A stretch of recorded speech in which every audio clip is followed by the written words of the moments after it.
Seorang nenek berusia 80 tahun datang ke kasino. Dia mempertaruhkan semua tabungannya. Detik berikutnya bola jatuh ke angka 8. Uangnya langsung berlipat ganda 10 kali. Nenek semakin yakin dengan instingnya. Dia kemudian bertaruh lagi. Tidak disangka bola jatuh ke angka 8 lagi.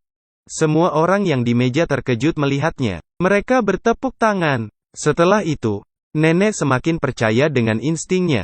Dia kemudian mempertaruhkan semua uangnya. Semua orang yang melihat pun tercengang. Paman di sebelah menasehatinya. Tapi nenek tidak peduli. Chip yang ditaruh makin tinggi.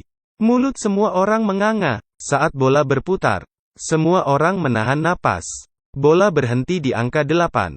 Semua orang tercengang dan bertepuk tangan. Nenek mencoba berbagai permainan. Meskipun ini pertama kalinya nenek main, dan ia tidak memahami aturan. Asalkan nenek mengulurkan tangannya, detik berikutnya ia akan menang. Dalam sekejap, nenek menjadi terkenal di kasino. Bahkan bos di sebelah tidak berani melawannya. Penyebab nenek menang terus dikarenakan nenek membayar $2 untuk menghitung nasibnya.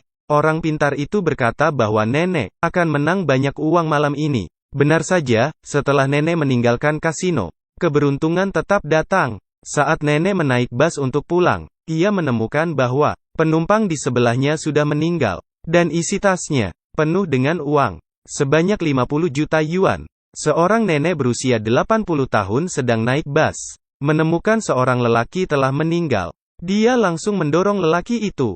Dasar. Saat nenek mengecek napas lelaki itu sudah mati. Ketika nenek ingin memanggil seseorang, ia menyadari tas lelaki itu penuh dengan uang. Ide jahat muncul di kepala nenek. Nenek ragu-ragu melakukan kejahatan, tetapi ia melihat sebuah tato di lehernya. Setelah berpikir beberapa saat, ia meyakinkan dirinya untuk pergi. Nenek mengambil uang tersebut dan pergi. Nenek langsung menghitung uang itu, 50 juta yuan. Dia berpikir masalah ini sudah selesai. Tak disangka keesokan harinya, dua tamu tidak terduga datang ke rumah. Keduanya adalah anggota organisasi biru. Mereka bertanya kepada nenek apakah dia mengambil uang orang lain.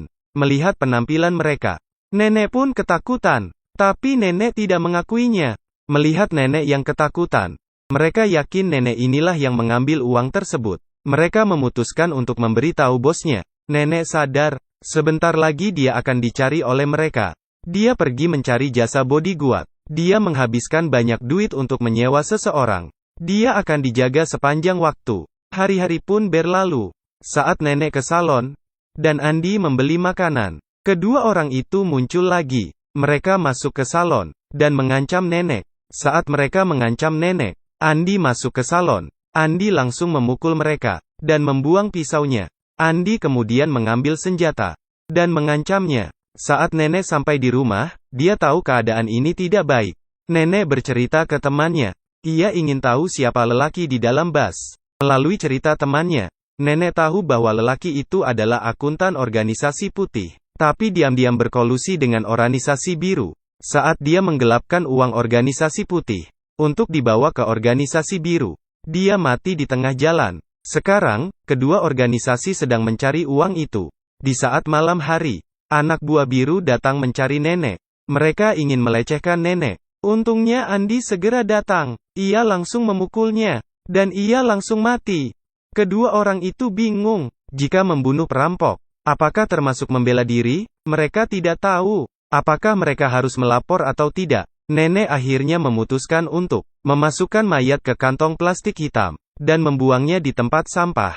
Setelah membuangnya, mereka pergi ke restoran untuk makan. Tetapi hati mereka terus berdetak kencang.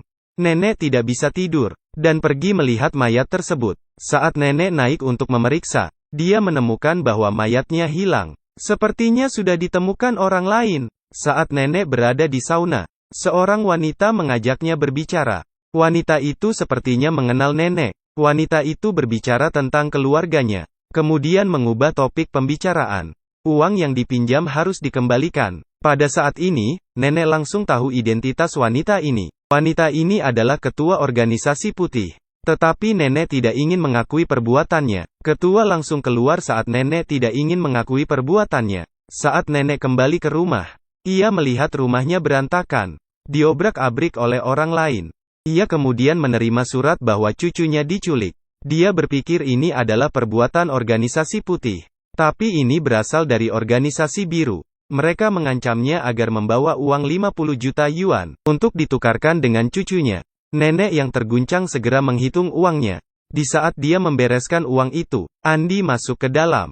Dia akhirnya mengerti mengapa banyak orang mengejar nenek tua ini. Ketika Andi mengetahui situasinya, dia tidak percaya mereka akan mengembalikan cucunya setelah menyerahkan uangnya.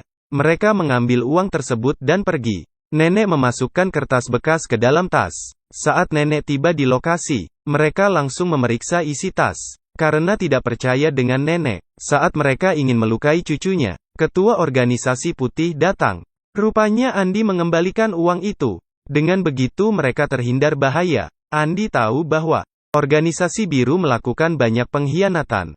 Jadi dia memilih untuk percaya pada organisasi putih. Nenek berhasil membawa cucunya pulang. Mereka kembali hidup tenang. Videonya juga berakhir di sini. Jangan lupa untuk like dan subscribe. Terima kasih.